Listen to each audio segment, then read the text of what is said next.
What do we celebrate on Europe's Day? We celebrate the Schuman Declaration. The Schuman Declaration, if you read it, it only proposes to pull the productions of coal and steel of 6 European countries. Coal and steel, which are some of the most important raw materials for war. But the Schuman Declaration was the beginning of a peace process, of a peace project. Why put coal and steel? Why pull the production of coal and steel? Because it ensured that the main raw materials for war were pulled among the main contenders of wars that had ravaged Europe for centuries. The last 2 wars, World War I and World War II, almost devastated Europe. So there was a cry, unanimous cry, in Europe and in the world to put an end to centuries of wars in Europe. That's why the Schuman Declaration, which we celebrate today as the Day of Europe, is a celebration of peace. And after that, we started a project of integration, which was an economic integration, because we also thought that creating solidarities of fact was also going to lead to peace. Well, it was a success. Now, some 73 years later, we can look back and we cannot see 73 years in the history of Europe with peace. It is the longest peace period among the member states of the European Union in the history of Europe. So it has been a success. It has also been a success, and we must be proud of it, because it has led to prosperity. It has led to the region of the world where human rights, rule of law, democracy, and access to the welfare state, especially to education and to health, is unparalleled. There is no other region in the world with such access to basic human needs like education and health as in the European Union. We are also proud of a single market, that we celebrate this year 30 years of single market, a space, the region where there is freedom of movement of goods, services, capital, and people. We are also proud that in most of our countries there are no borders, no physical borders, that we share, most of our countries share the euro, a currency. We are also proud that we are a force of peace in the world, because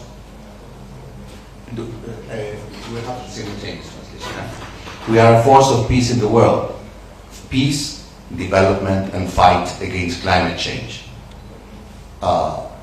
We are the largest contributor to development cooperation in the world.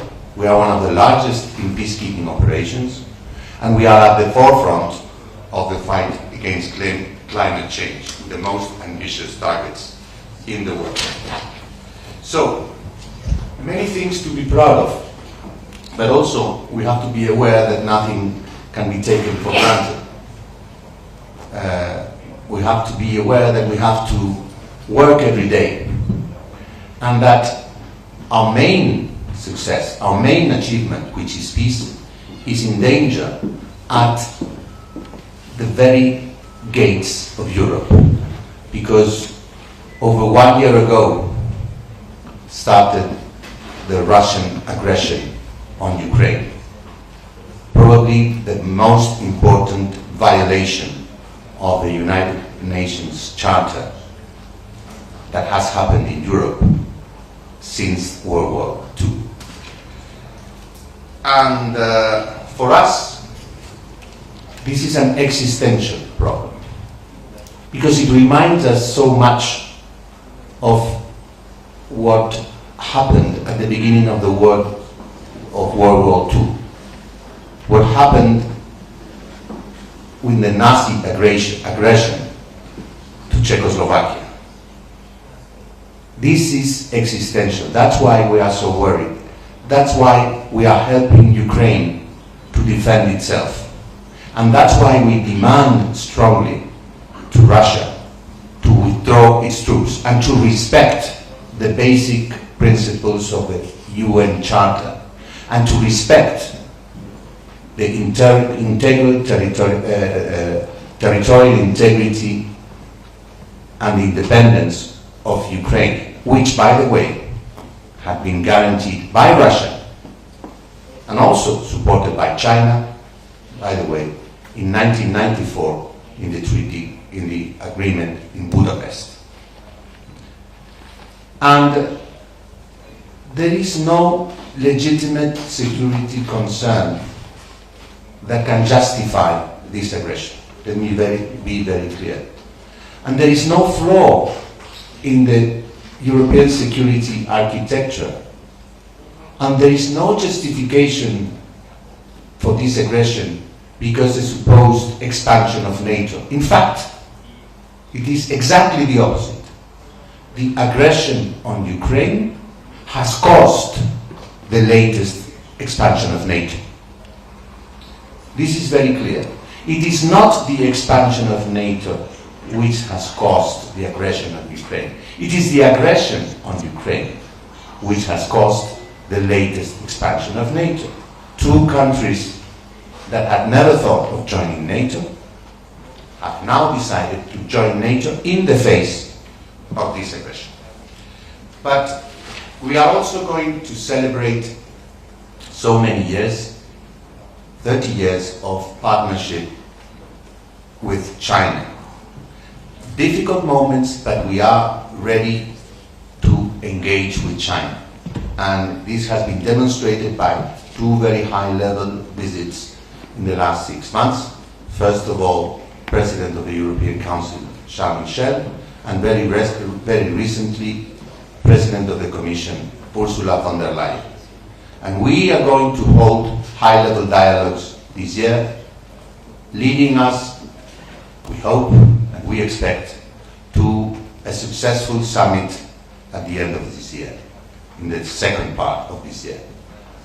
But we have told our Chinese friends and partners that we need deliverables. We need progress. As you know, we define our partnership or our relation with China as one of partnership, competition, but also systemic rivalry.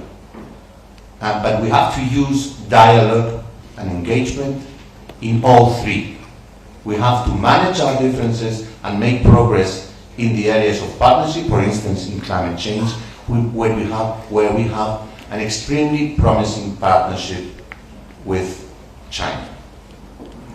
So finally, we would like to resume not only our political dialogues, but our people-to-people exchanges. And this is very important. We are going to work very hard to resume very rich and very promising people-to-people exchanges. Thank you very much.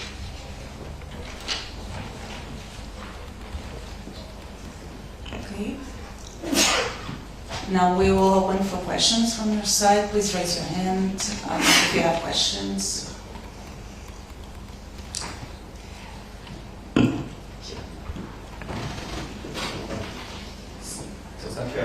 Ambassador, so I heard you have... Please say your name and... yes. Okay, I'm Chao from iPhone Growth. From iPhone? iPhone Phoenix. iPhone Phoenix, yes. So you have made some comments on the Ukraine war, and we also noticed that last month China sent special envoy to solve the Ukraine-Russia war and to make peace. So do you have some special comments on that? And do you think EU can make some coordination with Chinese with China's efforts. Thank you. You said that China sent an envoy Yeah. to Ukraine. To mediate the. Well, it was not a mediation. Okay, fine. Yes. Thank you. It was not, I don't know, any mediation of China. We know that there has been contacts with Ukraine. We find that it is a very positive step that President Xi, after over a year, finally spoke to President Zelensky. We are ready to talk to China. We always talk to China. We have had all these visits, and we are going to have all these visits. We always talk to China about this. We think that China, as a permanent member of the Security Council, China, as a subscriber to the Budapest Memorandum in 1994, has a special responsibility, and we would like China to go further. But this is the question that we are discussing with China, and we hope that China will help even more to get to a just peace that has to start with the withdrawal of the troops of Russia from Ukraine and the complete respect of the territorial integrity and sovereignty of Ukraine.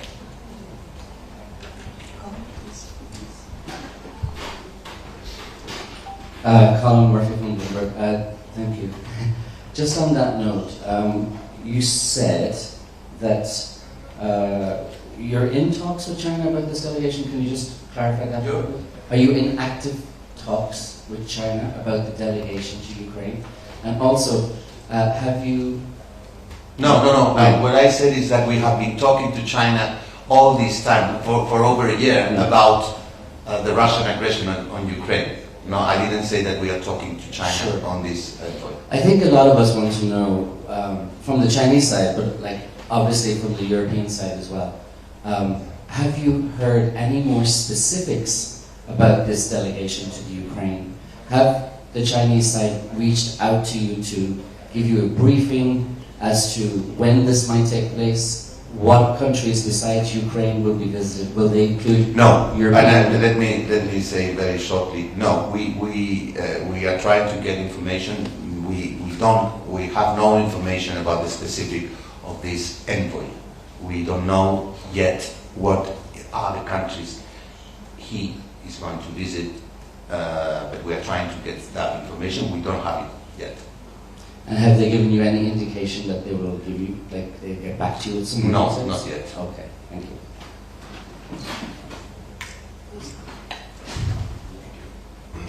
Hi, my name is João Pimenta from Portuguese National News Agency. I have Financial Times reported this last weekend that the EU is considering to put sanctions on 7 Chinese companies for allegedly aid Russia in its invasion against Ukraine. Do you have any comment on this? Do you confirm this information? And if those sanctions, or those potential to impose sanctions could further complicate the role of China in eventually negotiating? I have no comment, but I don't have any information either, because this question about sanctions, I'm not confirming or denying. I'm just saying that this question on sanctions are confidential, and we are not informed. If there was something, what I can say is what I have read, and some more detailed information or informed information is that what I have read is that there is a proposal to study if there could be some action on the circumvention of sanctions. There is nothing concrete, absolutely nothing concrete, and nothing that I could comment. Thank you very much. Any other question? I'm a journalist from Caixin Media, and my question is what... From which Chinese media? Caixin Media. Ah. Caixin Media. Thank you. My question is, what can we expect on cooperation or dialogue or discussion between China and EU in the future? Thank you very much for your question. We can expect the holding of high-level dialogues that are pending this year. We have already held one on the 17th of February on human rights, and that's very good news because this dialogue had been suspended for 4 years. But now we have to hold very important high-level dialogues. We are expecting a strategic dialogue to take place between the High Representative Vice President of the Commission, Borrell, with his counterpart, the Minister of Foreign Affairs. We are expecting a high-level trade and economic dialogue. We are expecting the high-level dialogue, high-level digital dialogue, and the high-level climate dialogue, which will take place, we hope, very soon. And these are supposed to have deliverables and to make progress in things that have been quite stuck in the last 3 years, in order for us to have the final outcome of these dialogues this year, which would be the summit between the EU and China, probably in the second half of this year.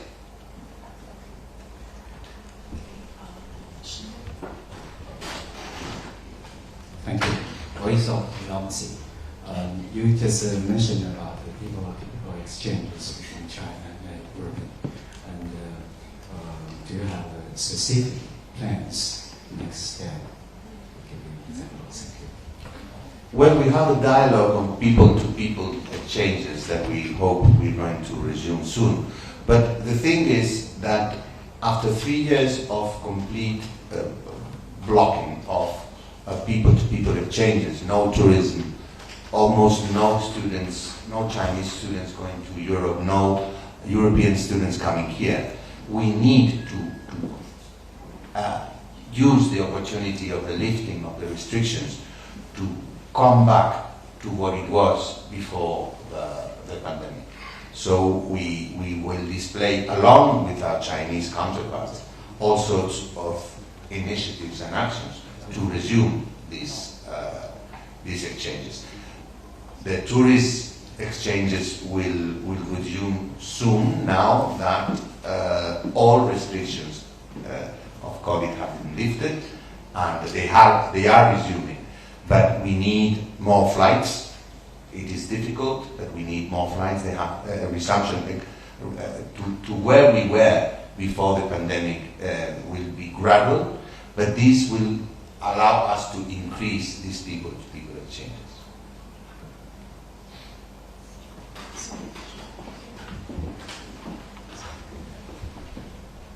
Yes, hello, Sébastien Berriot from the French radio. You said before the summit end of this year, you need to make a lot of progress with China, but can you give us indication about which progress? What is the main point of difficulty? Can you give us an indication about this progress? Well, I give you 2 examples.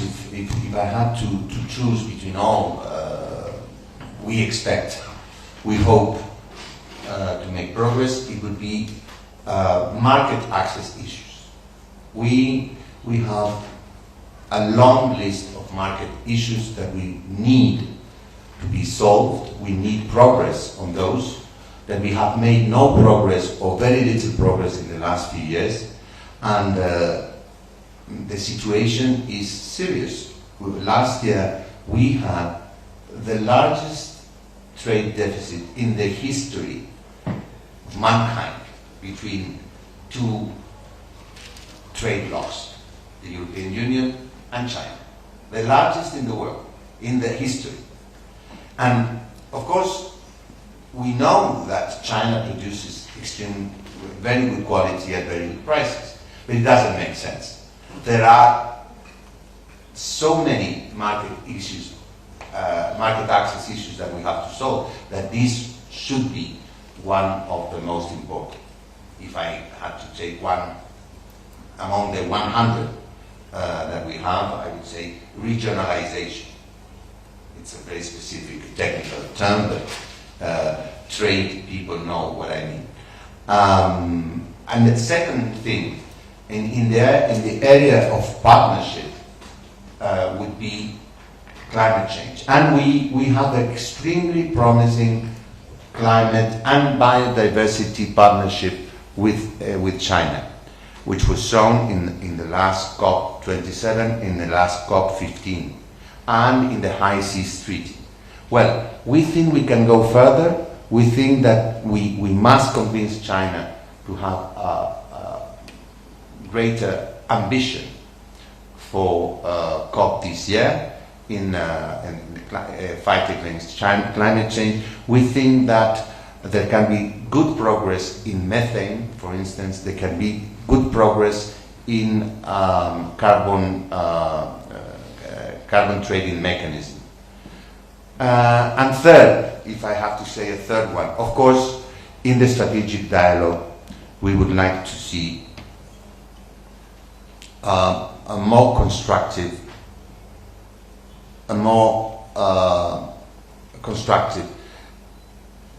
and helpful attitude by China in the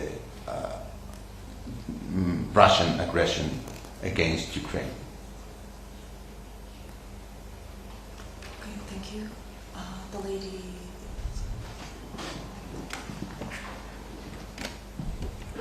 Good morning, Mr. Ambassador. I'm from Beijing Daily. And my question is, as we know, Chinese State Councillor Qin is currently visiting Germany, France, and Norway. So do you have any views on how his visit will strengthen China's relation? Excuse me, can you repeat? You said that Premier Qin has advised not to visit those countries? No, he's visiting. He's visiting. Ah, okay. Sorry, I completely misunderstood you. So he's visiting which countries? Germany, France? Germany, France, and Norway. Yeah. So do you have any views on how his visit strengthen China's relation with Europe? Well, I think visits by the Chinese premier to Europe are welcome. We need to talk. We need dialogue, and this is a very high-level dialogue. I cannot speak for Norway because it's not a member of the European Union, but France and Germany have had Germany, the Chancellor, and France, the President, coming to China. So I feel it is only natural that the Premier goes there. This is always good news. Talking is always good news. Thank you. We have no indication of what Ms. Qin, the Ministry of Foreign Affairs of China, will do with Switzerland, with France, with the French, and with Norway. No, we don't have the agenda of the talks, no. But we can more or less assume what he will talk, and I have some of the issues that I have talked about here, I'm sure will be dealt with.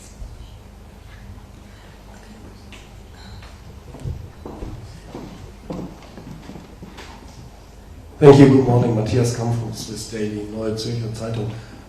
In your exchanges with the Chinese side, also with regard to preparation for these high-level dialogues and a possible summit towards the end of the year, do you guys discuss things like, first of all, the comprehensive agreement on investment that China's apparently really trying to press ahead, and how high is this issue on the agenda?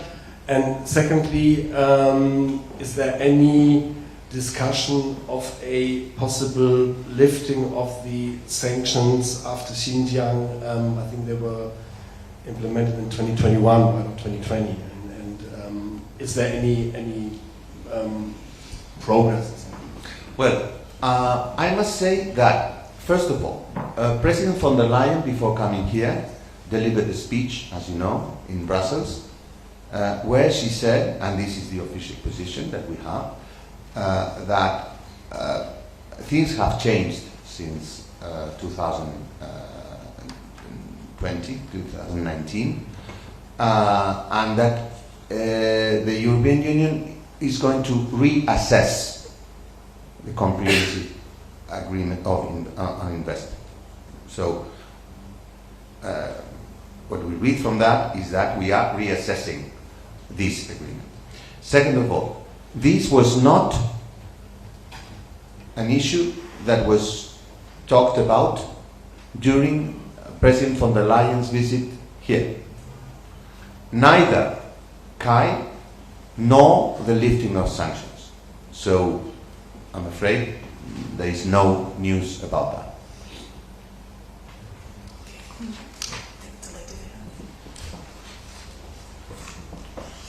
Thank you, Mr. Ambassador. I'm from the Beijing News. I have two questions. The first one is about, we know that EU President Mrs. von der Leyen visited China last month, and the two leaders reached a lot of consensus on various topics. So is there any progress achieved between the EU and China after this special visit? And my second question is, this year marks the 20th anniversary of the establishment of the China-EU Comprehensive Strategic Partnership, but there are some voices calling for decoupling with China inside Europe, and you just mentioned that EU's systemic rivalry with China.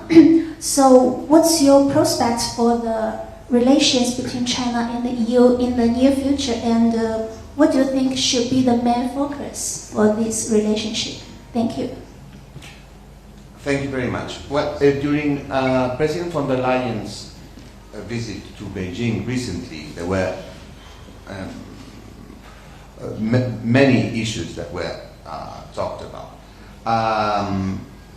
You asked about which consensus did they reach. Well, if I had to choose two, I would say, first of all, the decision to engage in our structured dialogues. That we are going to have our high-level dialogues this year, and this should lead to a substantial summit. And the second one has to do with it, because this substantial summit means a summit with deliverables, a summit with progress. So the consensus was to engage or re-engage in presential dialogues and to reach agreements, to have progress and to have deliverables. On decoupling, it was very clear, the point was made very clearly by President von der Leyen before she came here and when she was here during her talks with the Premier and the President of China, that we are not seeking decoupling. We are looking at de-risking. Unfortunately, both the pandemic and the weaponization of the energy supplies by Russia after the Russian aggression on Ukraine has taught us in Europe that we need to de-risk. We need to look very carefully at the supply of basic raw materials and basic materials that we need. So we are not looking at decoupling at all. We are looking at a very small percentage of our trade with China where we think there is an excessive concentration. So no decoupling, only de-risking. Okay, thank you. Answer in the middle.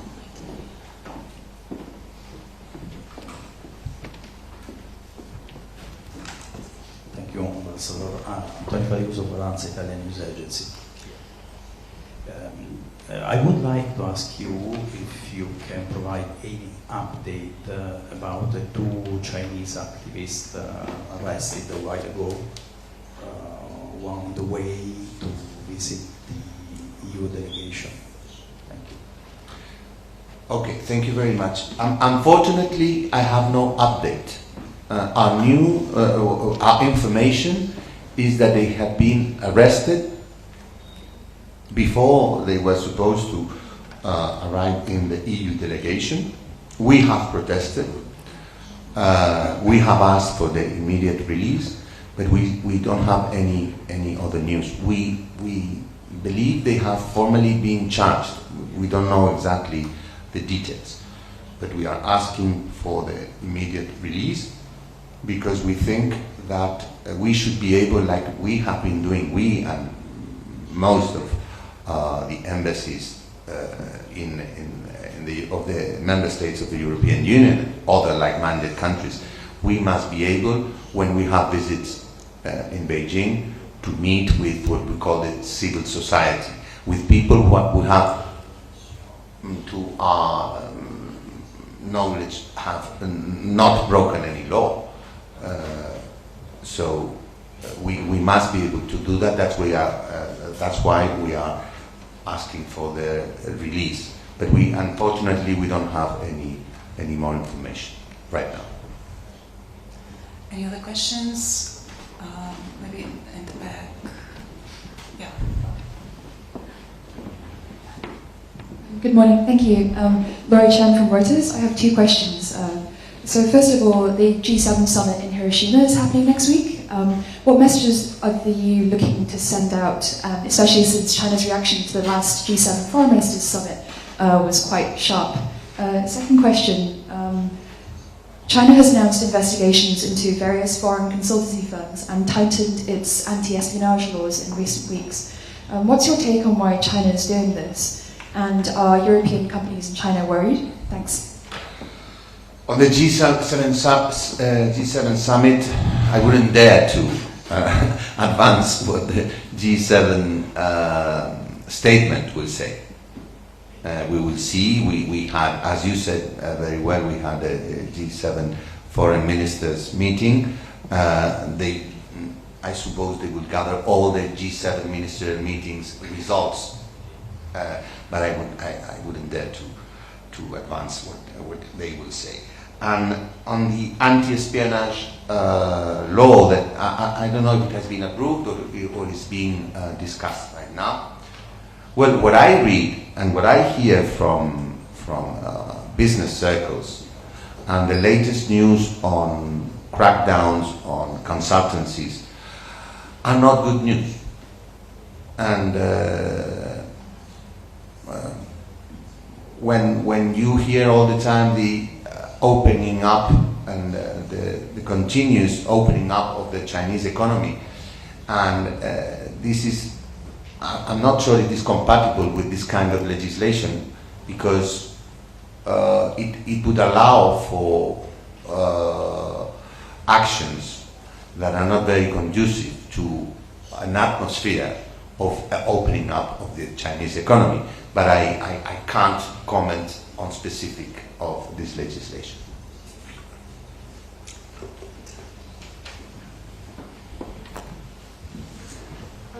Mr. Ambassador, I'm a journalist from Hong Kong, and with the mitigation of the pandemic, and you said that there is going to be more dialogue with China. And could I ask about, in terms of the cultural and tourism, what is the EU's plan in the future? And could you please give us some details? Thank you. Well, the resumption of tourism is a direct consequence of the lifting of the restrictions. Unfortunately, it is being very gradual because of the lack of flights. Unfortunately, after 3 years of almost no flights between Europe and China, and also the fact that the Russian airspace is not being used by European airlines, it is difficult to go back to the frequency of flights we had. But it's a work in progress, and I'm sure there is tremendous interest by the Chinese public to go back to Europe, and also by the European public to come to China.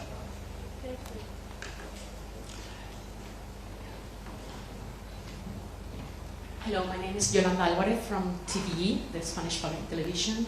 You said that you have been talking to China about peace. how is it possible, in Ukraine of course, how is it possible to talk about peace with a country that denies there is a war? I don't know if you asked them, like if your request was like, you have to recognize there is a war, because in the official speech there is never this word in media and official speech of China. And which are your expectations of this going forward, if you are optimistic or not? Thank you very much. We have been talking since the start of the aggression, the Russian aggression in Ukraine on the 24th of February last year. We have been talking with China about this aggression. Of course, we all want peace, but we want a just peace. Just peace means that there has to be a reversal of what happened. And what happened was an aggression, an invasion, and worst of all, and something which is very dear for China, the worst of all is the organization by the invader of 3 succession referenda, which is the most blatant violation of territorial integrity. Something, a principle, which is very dear to China, as we all know. So we are talking with China about the Russian aggression in Ukraine, and we are talking about what a just peace should look like. We are not talking, how can we talk about peace with someone? We are telling them that they have to acknowledge that there have been an aggression, they have to acknowledge that there is an aggression, and that there is a victim. And this is a main point when we should start talking about peace.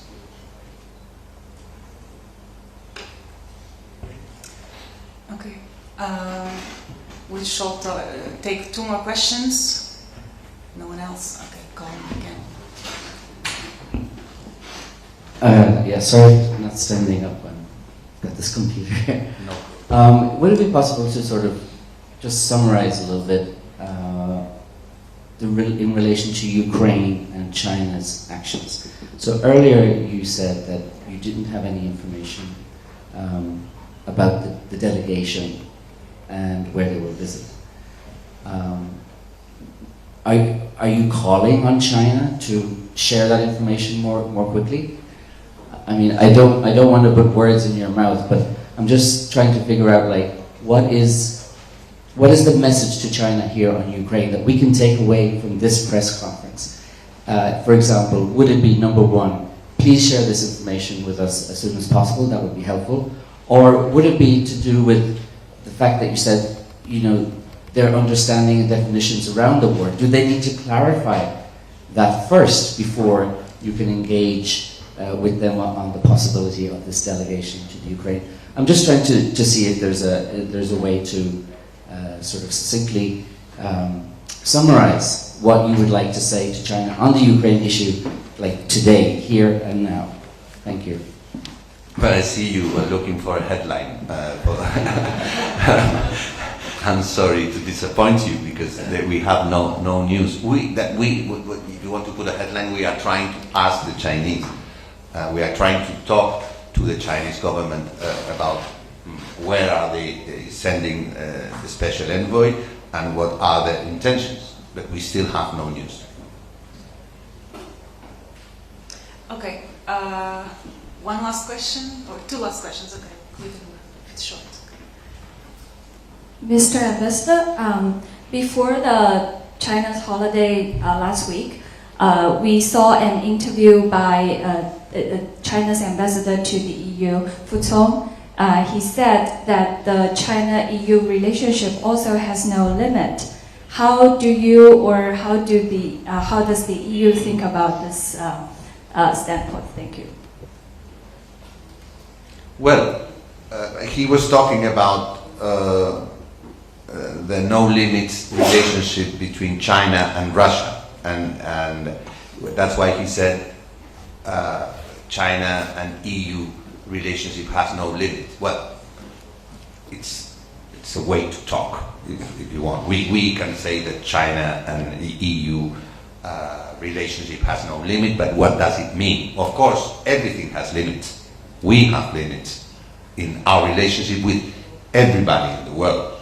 But if we want to be nice, we can say we have no limits relationship. But concretely, there are limits. We all know there are limits to any relationship. So I have nothing to comment. That I think it's a nice comment by my colleague Fu Chong, but it doesn't really mean anything. We want a constructive, positive relationship with China. Does this have a limit? Well, if we want, we can say whatever we want, but we know that we all have limits with a relationship with everybody. Okay, now it's the last one. Okay. In the back, Reuters, please. Thank you. Sorry, I just wanted to ask a couple of quick questions. So, just to follow up my earlier question, are European firms worried about the crackdown on Bain and Catfish and other US consulting firms? And secondly, what's your position on the recent comments by High Representative and Vice President Borrell on possibly having EU navies patrolling the Taiwan Strait? Thank you. On the first question, I already answered, I think. On the second, I have nothing to comment. I think it has been grossly exaggerated, what he said. But I have nothing to comment on my boss's statement. Thank you. The press conference will end here. You are invited to stay in the room if you want, to send your notes and so on. Later at 11:30 we start the reception on the garden, and you are welcome to join us. Thank you. See you in a few minutes.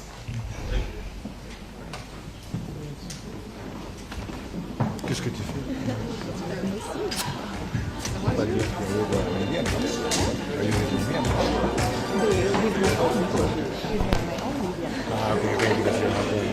When are you coming to the office? I don't know. It's actually like one of the not so many times I get out of the house. It's a little bit bad. I mean, like I'm still breastfeeding, you know. So that's yeah, you know. But I've been in touch with Dina.